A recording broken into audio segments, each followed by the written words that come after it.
क्षुरन्मिलितं येन तस्मै श्रीगुरुवे नमः। नमो विष्णुपादाय कृष्णपृष्ठाय भूतले श्रीमते भक्तिवेदान्तस्वामी निति नामिने।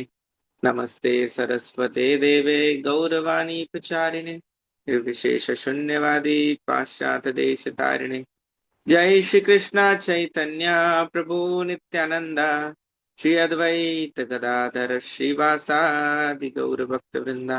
हरे कृष्णा कृष्ण कृष्ण हरे हरे, हरे राम राम राम हरे हरे। हरे कृष्ण। सो जैसा कि कल हमने भक्ति योग के विषय में चर्चा की थी और अर्जुन जो है अब प्रश्न पूछ रहे हैं कि भाई अगर कोई व्यक्ति उस अवस्था में है, स्थिति में है, तो क्या लक्षण है उसके। तो उसके विषय में आज चर्चा होगी। बहुत इंपॉर्टेंट डिस्कशन है। तो आप लोगों से रिक्वेस्ट यही है कि स्क्रीन शेयरिंग होगी। सौरभ प्रभु बहुत अच्छे से स्क्रीन शेयर करते हैं, तो लाइन बाय लाइन जिनके पास बुक वहां नहीं है आप लोग प्लीज साथ में रीड भी करिए। हरे कृष्ण। यस विद्या माता जी आप अनम्यूट कर सकते हैं एंड 54 से 58 तक पढ़ेंगे माता जी। हरे हरे कृष्ण प्रभु जी। हरे। अर्जुन उवाच स्थितप्रज्ञस्य का भाषा समाधिस्तस्य केशव स्थितिधि किं प्रभाषेत किमासीत व्रजेत किम। अर्जुन ने कहा, हे कृष्ण, अध्यात्म में लीन चेतना वाले व्यक्ति के क्या लक्षण हैं? वह कैसे बोलता है तथा उसकी भाषा क्या है? वह किस तरह बैठता और चलता है?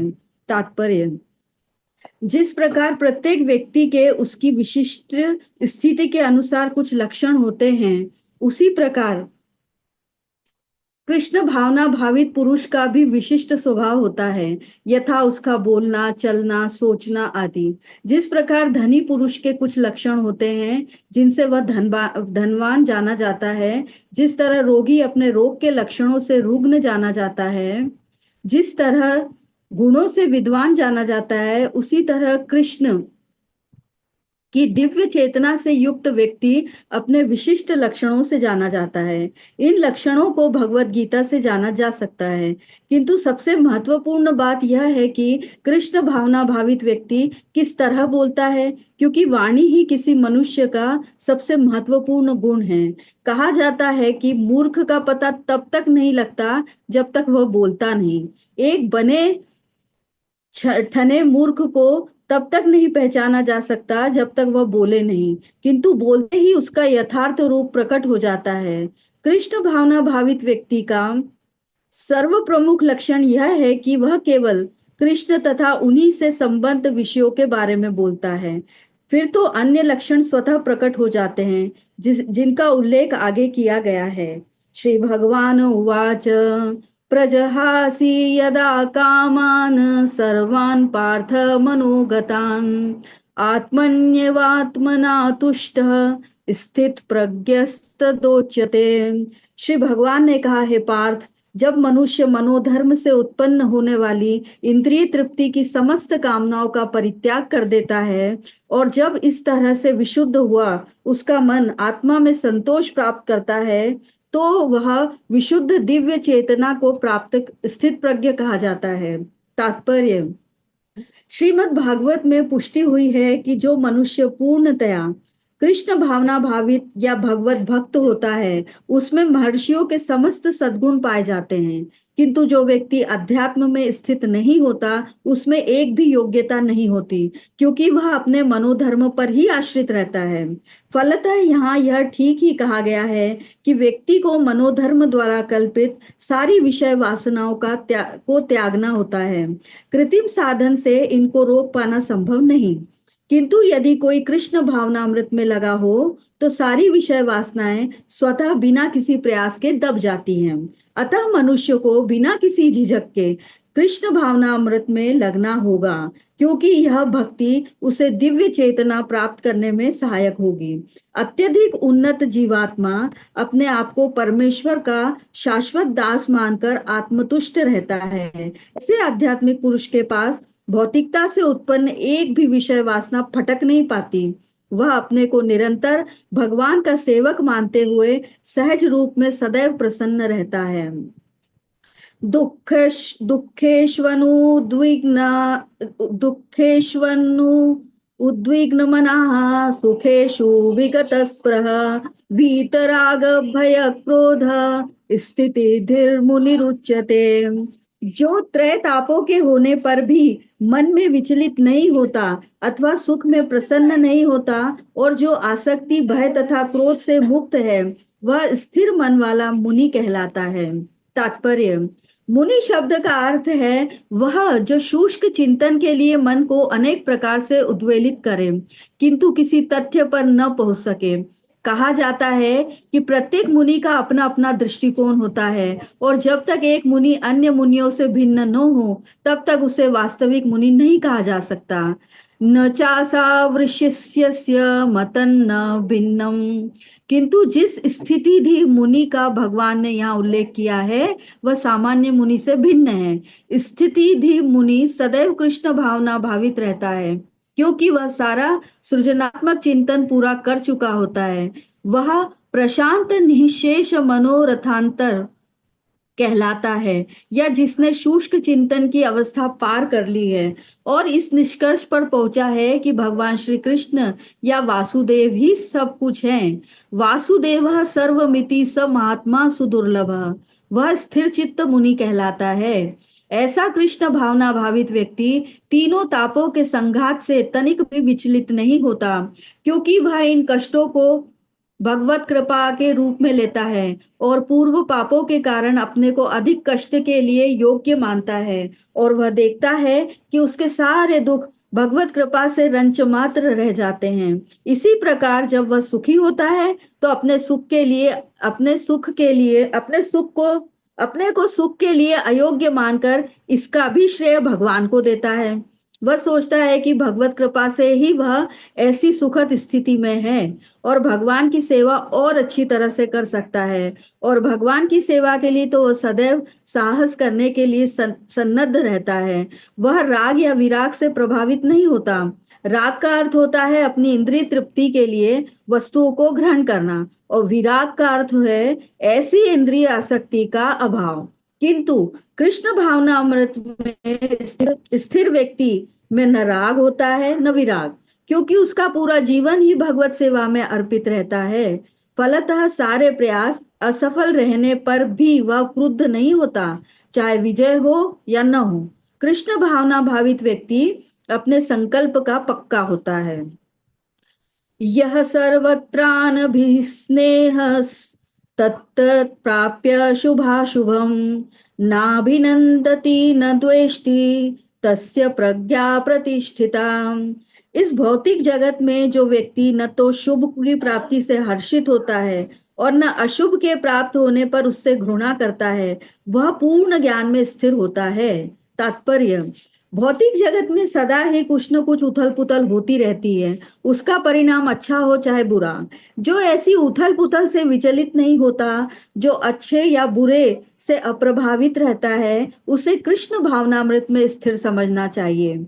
जब तक मनुष्य इस भौतिक संसार में है तब तक अच्छाई या बुराई की संभावना रहती है क्योंकि यह संसार द्वैत द्वंद्वों से पूर्ण है। किंतु जो कृष्ण भावना अमृत में स्थिर है वह अच्छाई या बुराई से अछूता रहता है क्योंकि उसका सरोकार कृष्ण से रहता है जो सर्व मंगलमय है। ऐसे कृष्ण भावना अमृत से मनुष्य पूर्ण ज्ञान की स्थिति प्राप्त कर लेता है जिसे समाधि कहते हैं। यदा संहरते चार्य कूर्मो अंगानि वः सर्वशः इंद्रियाणि इंद्रियार्थेभ्यः तस्य प्रज्ञा प्रतिष्ठिता। जिस प्रकार कछुआ अपने अंगों को संकुचित करके खोल के भीतर कर लेता है, उसी तरह जो मनुष्य अपनी इंद्रियों को इंद्रिय विषयों से खींच लेता है वह पूर्ण चेतना में दृढ़ता पूर्वक स्थिर होता है। तात्पर्य: किसी योगी भक्त या आत्मसिद्ध व्यक्ति की कसौटी यह है कि वह अपनी योजना के अनुसार इंद्रियों को वश में कर सके, किंतु अधिकांश व्यक्ति अपनी इंद्रियों के दास बने रहते हैं और इंद्रियों के ही कहने पर चलते हैं। यह है उत्तर इस प्रश्न का कि योगी किस प्रकार स्थित होता है। इंद्रियों की तुलना विषैले सर्पों से की गई है। वे अत्यंत स्वतंत्रता पूर्वक तथा बिना किसी नियंत्रण के कर्म करना चाहती है। योगी या भक्त को इन सर्पों को वश में करने के लिए एक सपेरे की भांति अत्यंत प्रबल होना चाहिए। वह उन्हें कभी भी कार्य करने की छूट नहीं देता। शास्त्रों में अनेक आदेश हैं, उनमें से कुछ करो तथा कुछ न करो से संबद्ध है। जब तक कोई इन करो या न करो का पालन नहीं कर पाता और इंद्रिय भोग पर संयम नहीं बरतता है, तब तक उसका कृष्ण भावनामृत में स्थिर हो पाना असंभव है। यहाँ पर सर्वश्रेष्ठ उदाहरण कछुए का है। वह किसी भी समय अपने अंग समेट सकता है और पुनः विशिष्ट उद्देश्यों से उन्हें प्रकट कर सकता है। इसी प्रकार कृष्ण भावना भावित व्यक्तियों को कि इंद्रियां भी केवल भगवान की विशिष्ट सेवाओं के लिए काम आती है, अन्यथा उनका संकोच कर लिया जाता है। अर्जुन को उपदेश दिया जा रहा है कि वह अपनी इंद्रियों को आत्मतुष्टि में न करके भगवान की सेवा में लगाए। अपनी इंद्रियों को सदैव भगवान की सेवा में लगाए रखना कूर्म द्वारा प्रस्तुत दृष्टांत के अनुरूप है, जो अपनी इंद्रियों को समेटे रखता है। विषया हरे विनिवर्तन्ते। कृष्णा माता जी। हरे कृष्णा प्रभु अपन जी। यहाँ तक डिस्कस कर लेते हैं, 5 हाँ, वर्सेस हो गए, फिर उसके बाद आगे। थैंक यू सो मच, बहुत अच्छे हरे से रीड करते हैं माता जी आप। हरे कृष्ण। धन्यवाद प्रभु जी। सो आप अगर ध्यान से सुन रहे होंगे, प्रभुपाद जी ने जो जो परपट में बताया, तो बहुत बहुत सारी चीज समझने योग्य है, और हमारी अवस्था में देखेंगे तो पालन करने योग्य है। तो अर्जुन का प्रश्न शुरू यहाँ से होता है, क्योंकि भगवान ने जब स्पेसिफिकली भक्ति योग और इस विषय में बताया कि हाँ टॉप मोस्ट है, तो जैसे अलग अलग व्यक्ति, कोई धनी व्यक्ति है तो बाय डिफॉल्ट उसके रहने सहने का तरीका, कपड़े, गाड़ी, इन सब चीजों से पता चल जाएगा कि वो धनी व्यक्ति। कोई रोगी व्यक्ति है अगर, उसके वे व्यवहार से समझ में आ जाएगा। कोई विद्वान है तो उसकी वार्तालापों से समझ में आए। कोई शराबी है अगर, तो उसके भी लक्षणों से पता चल जाएगा। वो खड़े रहते हुए ही तीनों लोक का भ्रमण कर लेता है। तो व्यक्ति जिस अवस्था में है, ये जिस चीज से प्रभावित है, उसके हिसाब से उसके लक्षण जो है वो होते हैं। तो अर्जुन एक्चुअल में जानना चाहते थे कि हाँ भाई, स्थित प्रज्ञ कोई इस दिव्य ज्ञान में स्थित है, वो जानता है कि सारे कार्य जो है वो भगवान श्री कृष्ण की प्रसन्नता के लिए करना है। तो कैसे वो व्यक्ति, तो यहाँ जब ये कहा जाता है कि वो कैसे बोलता है, उसकी भाषा क्या है, और वो किस तरह बैठता चलता है, तो बेसिकली हर परिस्थिति में वो कैसा रहता है वो जानने का प्रयास कर रहे हैं। प्रभुपाद जी कहते हैं कि भाई मूर्ख व्यक्ति जो है, जब तक वो अपना मुंह न खोले तब तक पता नहीं चलता है। इसीलिए बहुत कॉन्शियस रहना चाहिए। जब भी हम आ, किसी से भी बात कर रहे हैं, कुछ भी कर रहे हैं, we should be always conscious. और अभी यहाँ सिर्फ कॉन्शियस रहने के लिए, सिर्फ सचेत रहने की बात नहीं, यहाँ कृष्णा कॉन्शियस रहने के विषय में बोला जाता है। तो एक तो है कि हम खराब ना बोलें, मौन व्रत धारण कर लें, वो एक चीज। उससे ऊपर क्या है कि कृष्ण भावना भावित विषयों में ही चर्चा करें, ये दूसरा। तो उसके विषय में तो भगवान आंसर देते हैं। जैसे क्वेश्चन पूछा उसका रिप्लाई 55 वर्ड्स में डायरेक्ट दे रहे हैं भगवान, कि इंद्र तृप्ति में नहीं फंसता है वो व्यक्ति। जो इंद्रियां हैं हमारी, वो बहुत सारे डिमांड करती, और वो क्या पा पाता है, इंद्र तृप्ति की समस्त कामनाओं का परित्याग कर देता है। तो अब जो सेंसेस हैं, ये इंद्रियां हैं, उस व्यक्ति को परेशान नहीं कर पाती, और अंदर से ही संतोष प्राप्त होता है उसे, कंटेंटमेंट फ्रॉम इनसाइड, और बाहर उसे कहीं कुछ खोजना नहीं पड़ता। जैसे मृग का उदाहरण दिया जाता है, कस्तूरी जो है उसकी नाभि में रहती, और उसकी सुगंध को ढूंढते ढूंढते ढूंढते इधर उधर व्यक्ति जो है वो मृग जो है पूरे जंगल घूमता रहता है और थक जाता है, लेकिन है कहाँ, उसी की नाभि में वो कस्तूरी। तो वैसे ही कंटेंटमेंट, जो संतोष है, जब विद इन ही कनेक्ट होंगे। कैसे? क्योंकि आत्मा और परमात्मा दोनों का वास कहाँ है? अंदर ही। जब हम कनेक्टेड फील करेंगे, सोल जब सुपर सोल के साथ कनेक्टेड फील करता है, तब उसे वास्तविक संतोष जो है वो मिलता है। अदरवाइज क्या है, कैसी स्थिति है? व्यक्ति भागे जा रहा है, दौड़े जा रहा है, दौड़ते जाता है, दौड़ते जाता है, लेकिन उसे ये समझ में नहीं आता कि किस लिए दौड़ रहा हूं। और आप इसीलिए देखिए, इतने बड़े बड़े फिल्म स्टार और इतने बड़े बड़े लोग जो कि इतना कुछ जीवन में अचीव कर लिए हैं, उसके बाद भी डिप्रेशन में चले जाते। जब हमें ऐसी खबरें मिलती कि भाई दीपिका पादुकोण जो है वो डिप्रेशन में थी, तो ये आम बात नहीं है। ये चीज ये दर्शाती है कि जो सारी चीजें हम जीवन में प्राप्त करना चाहते हैं, चाहे वो बहुत बड़ा महल हो या बहुत अच्छी गाड़ी हो या जो कुछ भी हो, इतनी फैन फॉलोइंग्स, आप जहां एयरपोर्ट से बाहर निकलोगे फोटोज की लाइन लगी हुई है, ये सब भी प्राप्त करने के बाद भी एक्चुअल में हार्ट को सेटिस्फैक्शन नहीं मिलता, और इसीलिए व्यक्ति डिप्रेस हो जाता है। तो ये सारे उदाहरण है। तो संभव कैसे है? कृष्ण भावनामृत की जो प्रैक्टिस है, वो करने से ही संभव है कि हम इस स्टेज में जो है पहुंच पाएंगे। तो आगे अभी और जब चर्चा का विषय आ रहा है, तो 56 वर्ष जो है 2.56, इसमें तीन तापों के विषय में बताया गया है, जो त्रितापों के होने पर भी मन में विचलित नहीं होता। अब भाई कौन से ताप है? हीटर की तीन रॉडे हैं क्या ये? कौन सा तीन ताप है ये? तो तीन तरीके के ताप जो है वो बताए गए हैं, और आदि भौतिक, आदि दैविक और आदि आत्मिक। तो ये तीन ताप कैसे हैं? आदि भौतिक मतलब जो दूसरे जीव जंतु जो हैं, हमारे आजू बाजू हैं, उन लोगों से हमें जो कष्ट परेशानी मिलती। कभी कभी ऐसा होता है हमारे पड़ोसी हमको बहुत परेशान करके रखे, कभी कभी घर के पड़ोसी और कभी कभी मुल्क के पड़ोसी। तो टेररिस्ट अटैक और ये सारी चीजें जो हैं, ये आदि भौतिक उसमें आते हैं। और आदि दैविक क्लेश क्या है? जो प्राकृतिक चीजें होती है, लैंडस्लाइड हो जाना, अर्थक्वेक आ जाना, सुनामी आ जाना, बादल फट जाना, बिजली गिर जाना, ये सारी चीजें क्या है? आदि दैविक। और आदि आत्मिक जो है, आत्मिक मतलब सेल्फ, खुद से, जब खुद का ही माइंड और बॉडी जो है वो डिस्टर्ब करे, हमें परेशान करे।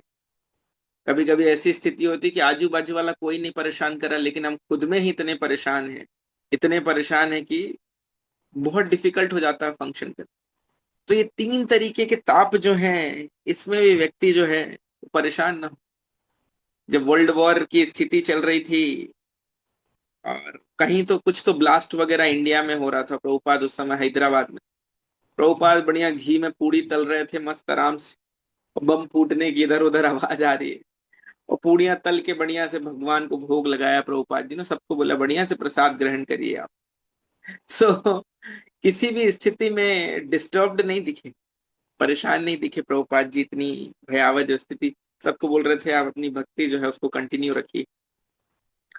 तो और आगे चीज, और किन तीन चीजों के विषय में बताया गया है कि विचलित नहीं होता, अथवा सुख से प्रसन्न नहीं होता, और जो आसक्ति, भय तथा क्रोध से मुक्त हो।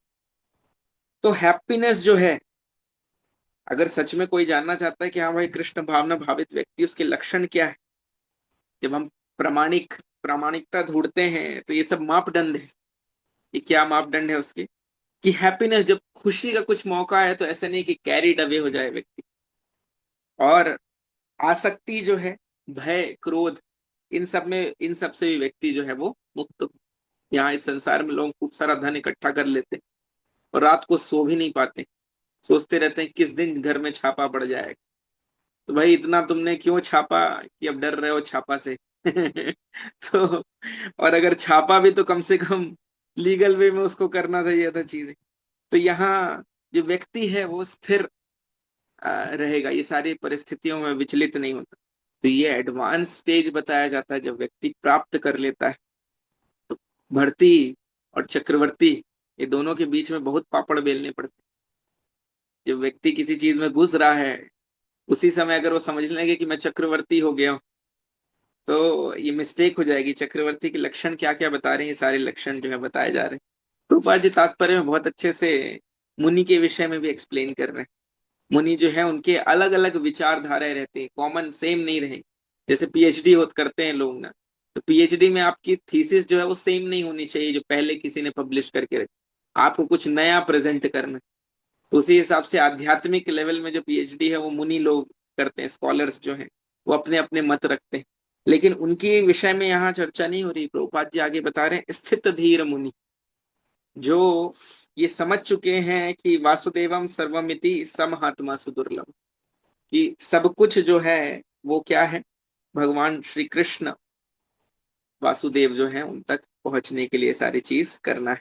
और सारी प्रॉब्लम्स आगे, और एक बहुत महत्वपूर्ण चीज बताई जो हमें अपने जीवन में पालन करने का प्रयास करना चाहिए, कि जीवन में जब कष्ट और परेशानी आती है वो इस संसार में आएंगी ही।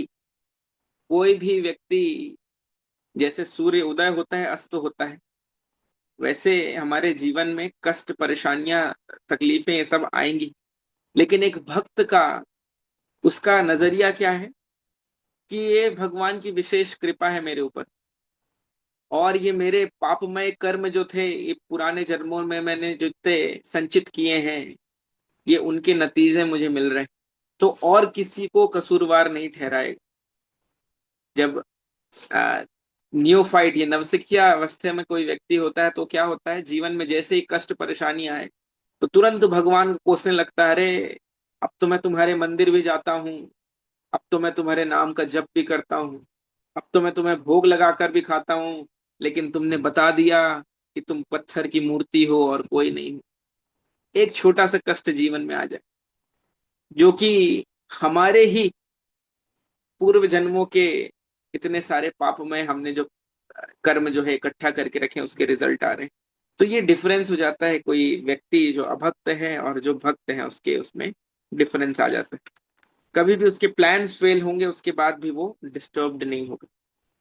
तो ये रिजल्ट बताया जा रहा है, इस चीज के लिए मेहनत करेंगे तो क्या मिलेगा। फिर आगे 57 में यही बताया जा रहा है कि गुड एंड बैड, शुभ अशुभ की चिंता वो नहीं करता है।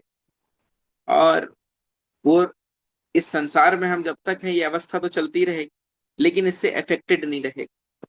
पर जब हमने लास्ट जो 58 हमने वर्ष पढ़ा, श्लोक पढ़ा, उसमें क्या बताया जा रहा है, इंद्रियां जो है कैसी हैं, सर्प के समान है, सांप के समान। और कैसा सांप जो है, विषैला। प्रभुपाद जी बता क्या रहे हैं कि व्यक्ति को किस हिसाब से सपेरा जैसे कंट्रोल कर लेता है सांप को। सपेरा डरता नहीं है, हम सबको डर लगता है। उसके लिए क्या है कि हाँ उसको पता है क्या विधि है, बीन बजा के भाई उसको कैसे डस्टबिन के अंदर डालना है, उसको पता है अच्छे से। तो इसलिए वो परेशान नहीं होते हैं। तो दो कैटेगरीज होती है, एक होते हैं गोस्वामी और दूसरे होते हैं गोदास। गो शब्द का मतलब होता है इंद्रियां, हमारी जो इंद्रियां, आंख नाक कान और स्पर्श इंद्रिया जो है जीभा, ये पांच हमारे इंद्रिय। तो जो सेंसेस हैं, इंद्रियां हैं, उनका जो मास्टर बन जाए उसे गोस्वामी कहते हैं। और जो उनका दास रहे वो दास। जो आंख नाक कान और जीभा और जो स्पर्श इंद्रिया जो चीज मांग रही है वो चीज क्या करे, उस व्यक्ति को देने का प्रयास करेगा जो भी मांग रहे हैं। और आप देखेंगे जितनी भी मार्केटिंग इंडस्ट्री है, स्पेशली ये थिएटर्स और ये सारे, इन सबको ही पता है कि इंद्रियों की इच्छाएं क्या क्या है। और इसीलिए ऐसा माहौल बना के रखते हैं। पहले तो आप जाएंगे तो पूरा अंधेरा रहेगा, अंधकार पहले ही कर देते। उसके बाद आंखों के लिए एकदम बढ़िया एचडी क्वालिटी में डिस्प्ले रहेगा। कान के लिए एकदम जेबीएल के स्पीकर्स लगे हुए हैं, एचडी अल्ट्रा साउंड आएगा। जीवा के लिए हर थोड़े देर में आएंगे, बोलेंगे सर पॉपकॉर्न लीजिए, बकेट पॉपकॉर्न 450 में, 500 रुपए में अनलिमिटेड। और स्पर्श इंद्रियों के लिए क्या है, वो जो सोफा रहेगा, रेक्लाइनर। तो पूरी पांच इंद्रियों, और नोज के लिए क्या रहता है, वहां पूरा परफ्यूम्स ऐसे रहते हैं, एम्बियंस ऐसा रहता है कि आपको खुशबू बहुत अच्छी आती है। तो पूरी पांच इंद्रियां हैं, उनको पता है कि भाई हाँ इनको अगर यहाँ फंसा के रखना है, 3 घंटे बैठा के रखना है, तो ये पांचों इंद्रियों के लिए जो जो चीज रिक्वायर्ड ये दे दो, कहीं नहीं जाएगा, ये अंधेरे में बैठा रहेगा भाई। तो अब प्रभुपाद जी यहाँ बता रहे हैं कि कछुए की जैसी स्थिति होनी चाहिए। कछुआ क्या करता है, वो ऐसी परिस्थिति में अपने सर को, हाथ पांव को, सबको शेल के अंदर डाल लेता है। कि कुछ ट्रक भी निकल जाए उसके ऊपर से कुछ फर्क नहीं पड़ने वाला, इतना उसका मजबूत शेल रहता है। तो हमें भी ऐसी परिस्थितियों में करना क्या है, ये जो व्यक्ति कृष्णा कॉन्शियसनेस में स्थित हो गया है, वो जब इंद्रिय भोग और ऐसी अवस्थाएं आएंगी तो वो अपने आप को उस चीज से इंटरैक्ट ही नहीं करता। शिला प्रभुपाद जब विदेश में गए और उनसे कहा गया कि अरे बड़े बड़े स्वामी आए हैं भारत से, बहुत से चमत्कार दिखाते हैं, कोई हाथ से राख निकाल के दिखा देता है, कोई कुछ करके दिखा देता है, स्वामी जी आप क्या चमत्कार कर सकते हो।